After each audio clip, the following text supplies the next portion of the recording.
Bonsoir à tous, ravi de vous retrouver pour une nouvelle édition sur Monaco Info. Voici les titres de ce vendredi 4 août.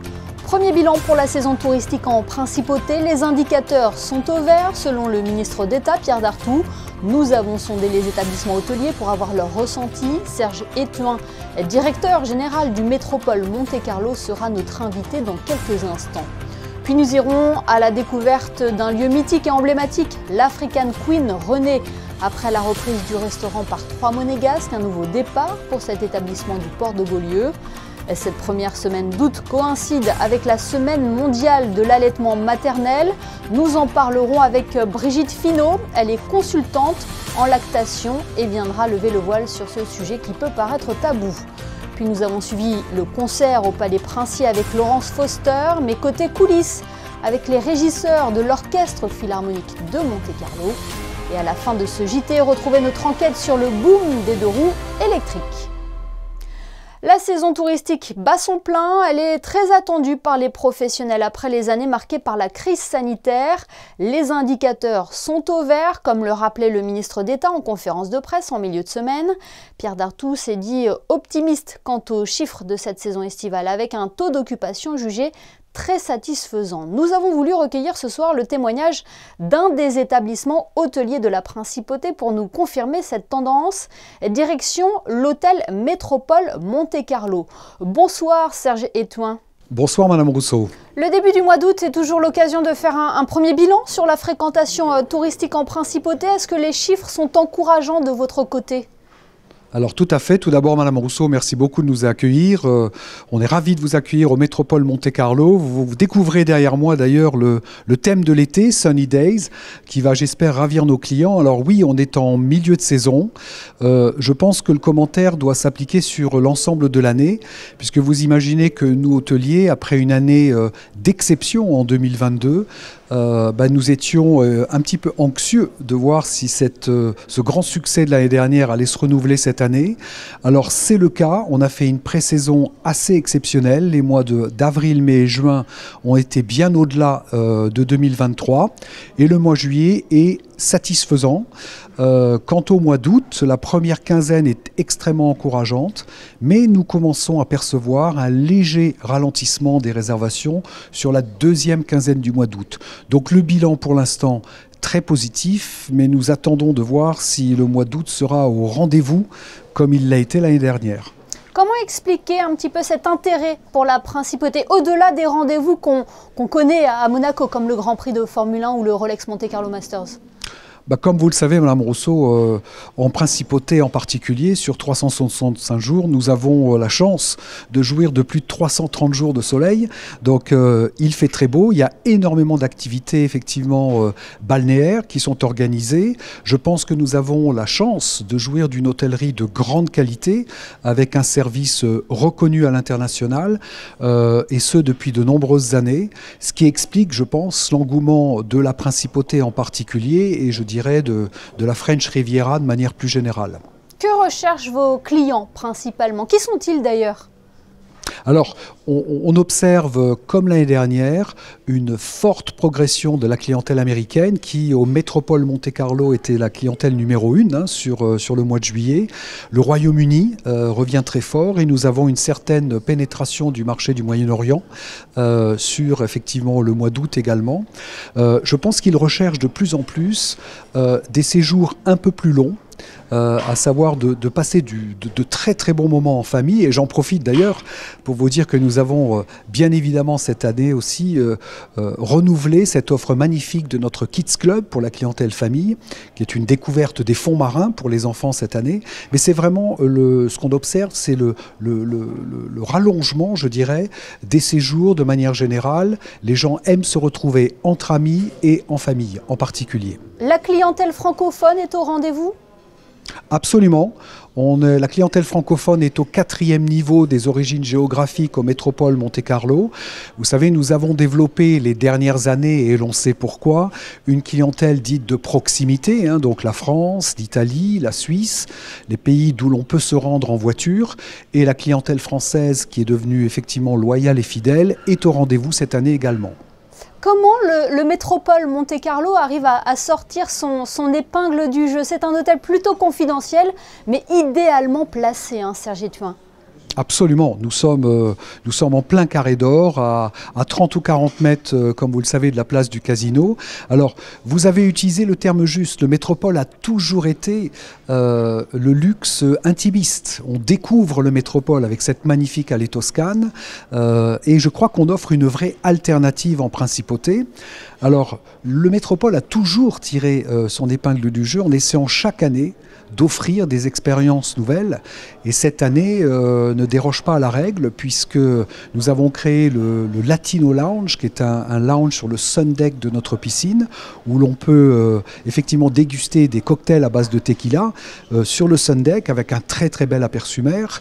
Et évidemment, notre actualité, vous le savez, nous en avons déjà parlé, c'est l'ouverture de notre restaurant gastronomique, les Ambassadeurs by Christophe Cussac, qui est une grande nouveauté, puisque le restaurant a ouvert fin juin et qui est à disposition évidemment de la communauté monégasque, mais notre clientèle internationale effectivement l'utilise au quotidien. Donc il est important de toujours offrir des nouveautés d'année en année pour renouveler l'intérêt pour la destination et pour l'hôtel Métropole Monte-Carlo en particulier. Serge Ethuin, 7 ans maintenant que vous êtes le directeur général de l'hôtel Métropole Monte-Carlo. Est-ce que vous prenez toujours autant de plaisir à le diriger ? Écoutez, j'espère que ça se voit sur mon visage, Madame Rousseau, puisqu'il est toujours aussi souriant. Après, effectivement, ça fera 8 ans en fin d'année. Comme je le dis souvent, je suis tombé amoureux d'une destination que je connaissais un peu, mais pas énormément, et en particulier de cet hôtel indépendant, hôtel de luxe indépendant, qui fait partie de la chaîne Leading Hotel of the World, où nous avons toujours et nous continuons à chercher à nous différencier, et c'est ce qui m'anime au quotidien, et j'en suis ravi, et je pense être là encore pour quelques années. Et quand on fait son métier avec passion, ça se ressent. Merci infiniment, Serge Ethuin, d'avoir été notre invité ce soir pour évoquer la fréquentation touristique en principauté en cette période estivale. Merci beaucoup et bonne soirée, Madame Rousseau. Et nous avons voulu creuser un peu plus le sujet en allant à la rencontre d'hôtels plus intimistes, loin des grands établissements connus de Monaco. Comment se démarquent-ils et comment vivent-ils la saison estivale? La réponse dans ce reportage de Frédéric Elion sur des images de Thomas Deus. Monaco fait partie des destinations privilégiées pour les touristes du monde entier. 13 hôtels sont répertoriés sur le territoire monégasque sur les sites spécialisés. Si les établissements de luxe sont les plus connus du grand public, d'autres alternatives s'offrent aux touristes, à l'image de l'Hôtel de France. Un 2 étoiles avec une histoire familiale qui propose 26 chambres réparties sur 3 niveaux en plein cœur de la principauté. On estime avoir notre place, on est tout à fait légitime. Monaco, effectivement, draine une clientèle haut de gamme et assez riche. Mais il y a aussi des gens lambda, comme monsieur et madame tout le monde, et qui sont quand même contents de venir découvrir la principauté avec des tarifs qui restent accessibles au plus grand nombre.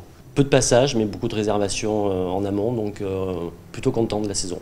L'hôtel affiche complet avec une clientèle composée majoritairement d'habitués. Même constat au Miramar, un boutique-hôtel atypique qui a ouvert il y a 1 an et demi.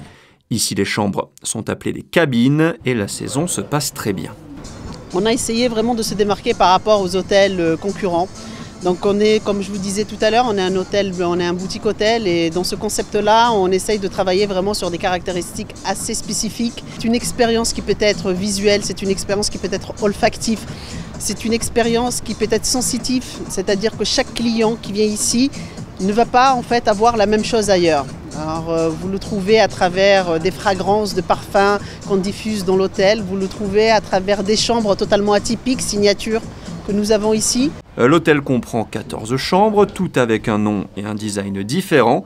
À l'étage, un rooftop avec un concept unique de cocktail à base de parfums. Dans notre carte, c'est un coffret avec 6 parfums, des vrais parfums naturels corporels.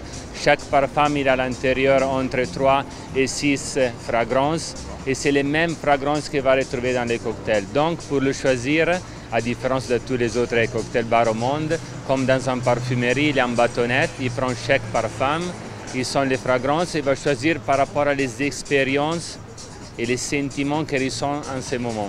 Les équipes d'Equivoque travaillent avec une parfumerie de Grasse pour créer leur cocktail. Voilà pour ce chapitre consacré à la saison touristique en principauté. Le directeur du Métropole Monte-Carlo nous le confie en début de journal. La Riviera séduit toujours autant, tout comme ses restaurants. Coup de projecteur ce soir sur un établissement mythique et emblématique de la Côte d'Azur. L'African Queen tourne une nouvelle page de son histoire. Les lieux situés sur le port de Beaulieu ont été repris par 3 amis monégasques. La renaissance de l'African Queen, c'est un reportage signé Vanessa Dessier et Lionel Bernardi. Devenue mythique grâce à sa clientèle de stars dans les années 60, l'African Queen a marqué les esprits des plus anciens. Plus qu'un restaurant, il était l'un des lieux de rendez-vous incontournables de la Côte d'Azur. Aujourd'hui, une nouvelle vie s'offre à lui grâce au savoir-faire monégasque.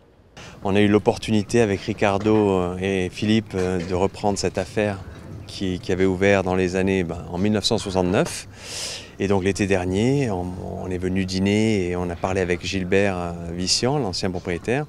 Et voilà, on s'est retrouvé à la tête de ce superbe restaurant. Et nous avons décidé de rafraîchir un peu l'intérieur, l'extérieur, avec l'aide de la métropole et du groupe Humbert et Poyer. Donc voilà, on est là, on est très fiers, très humbles aussi de reprendre cette affaire et d'essayer de perpétuer, de continuer l'histoire qui a été créée depuis 50 ans.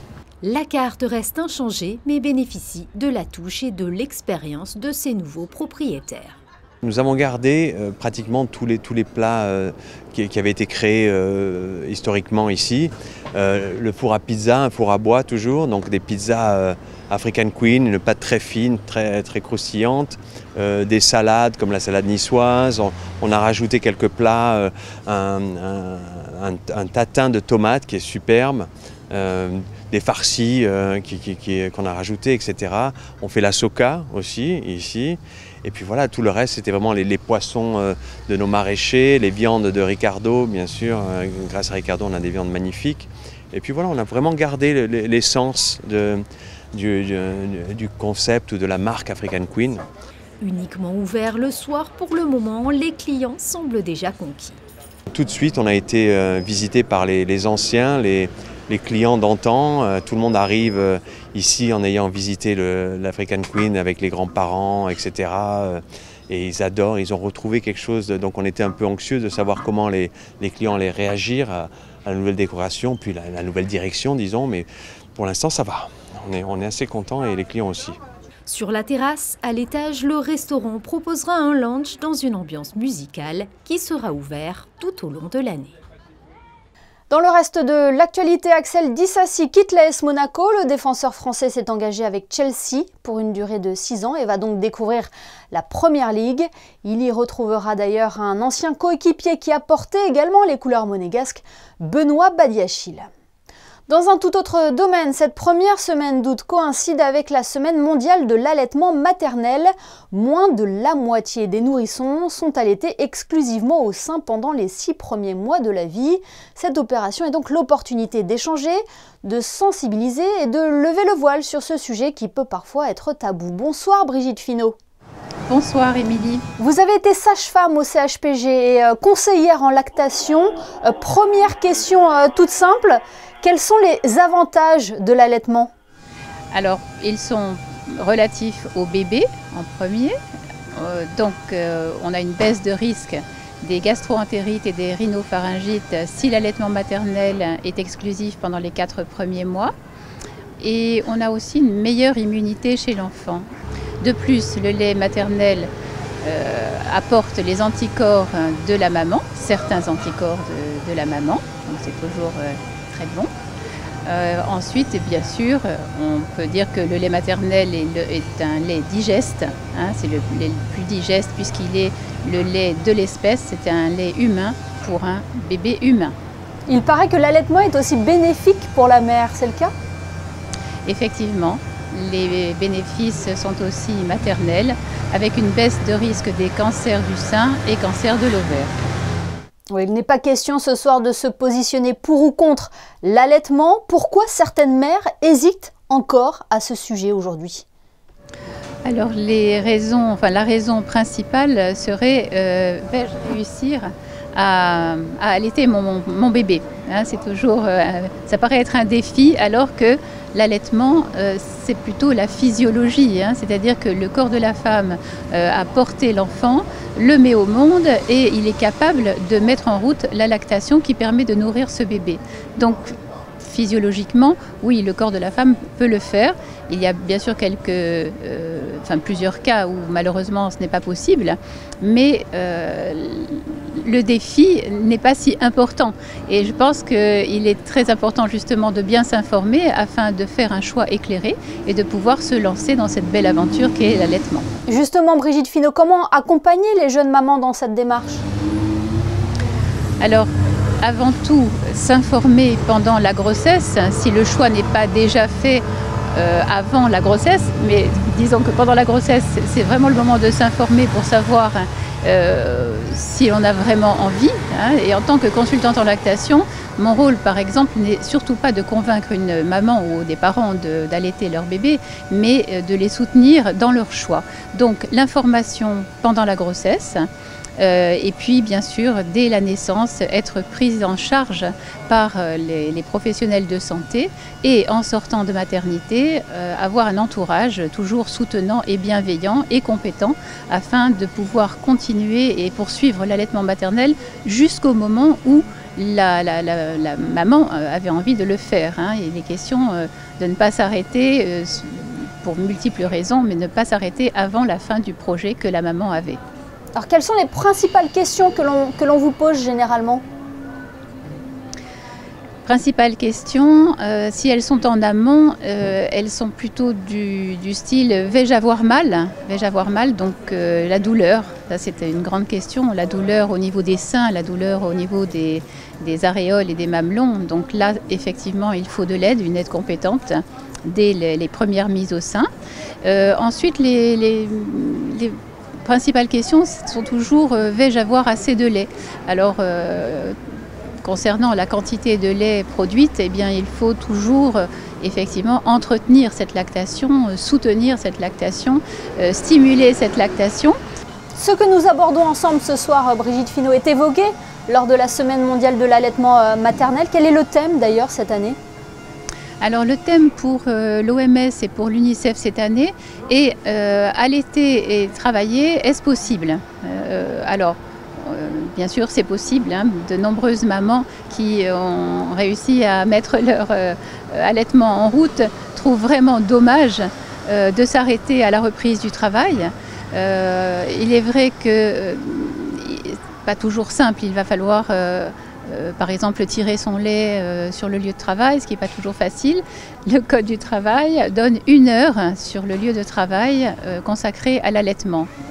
Ça peut être 2 fois une demi-heure et qui permet à la maman de tirer son lait sur le lieu de travail.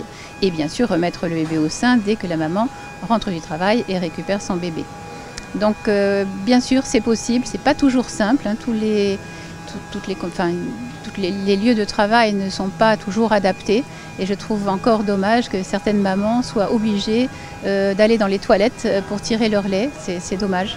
Je pense qu'il y a beaucoup à faire de ce côté-là.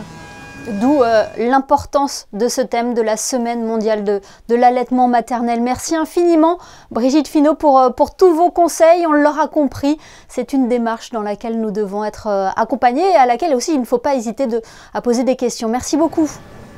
Merci Émilie. Jeudi, la cour d'honneur du Palais Princier accueillait le directeur musical de l'Orchestre Philharmonique de Marseille, Laurence Foster, un chef qui est également passé par l'OPMC de 1980 à 1990. Ce soir, nous avons souhaité vous faire vivre ce concert côté coulisses, le reportage de José Sacré.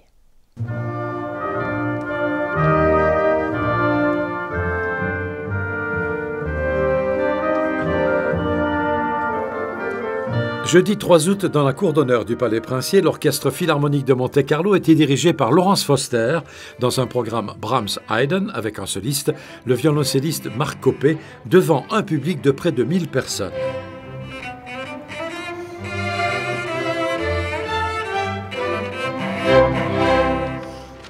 Pour qu'un concert soit réussi, comme c'est toujours le cas, les musiciens travaillent beaucoup.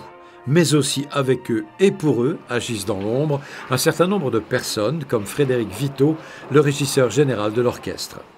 Mon travail de régisseur général, c'est un travail de coordination entre les différents corps de métier de l'orchestre, à la fois évidemment les musiciens, mais aussi tous les services administratifs et techniques, de façon à faire une bonne coordination, particulièrement au palais, avec aussi les services du palais, les carabiniers, etc. La particularité du palais, c'est que ce n'est pas du tout une salle de concert, c'est la demeure d'un chef d'État, donc il faut s'adapter aux contraintes du lieu. C'est parfois aussi ce qu'il faut expliquer aux artistes qui ont souvent l'été l'habitude de faire des festivals dans des lieux qui peuvent ressembler au Palais Princier, mais qui ne sont pas la demeure d'un chef d'État comme ici. Donc quelquefois il faut les briefer sur la particularité du lieu. Est-ce qu'il y a eu des incidents depuis que vous êtes régisseur ici ? On ne peut pas parler d'incidents, on essaie d'éviter tout ce genre de choses. On a eu la première fois que Kazuki Yamada a dirigé au Palais, bien avant qu'il soit directeur musical, il n'avait pas compris que les concerts étaient sans entracte. Et au moment de passer le piano entre deux œuvres, au milieu du concert, on l'a rattrapé juste avant qu'il aille sous la douche pendant l'entracte. Il y a le vent, il y a parfois la pluie. C'est arrivé souvent, des interruptions de concert ? C'est pas arrivé souvent, on ne peut pas dire qu'il y a des bonnes ou des mauvaises situations météorologiques. Quelquefois il y a beaucoup d'humidité, quelquefois il y a du vent, un petit peu comme ce soir, mais 60 ans de concert au Palais nous ont permis de développer une technologie à base de pince à linge pour maintenir les partitions en place. Prochain et dernier concert dans la cour d'honneur du Palais Princier, dimanche 6 août, au programme 2 tubes de la musique classique, la 7e symphonie de Beethoven et le 21e concerto pour piano de Mozart avec en soliste David Frey.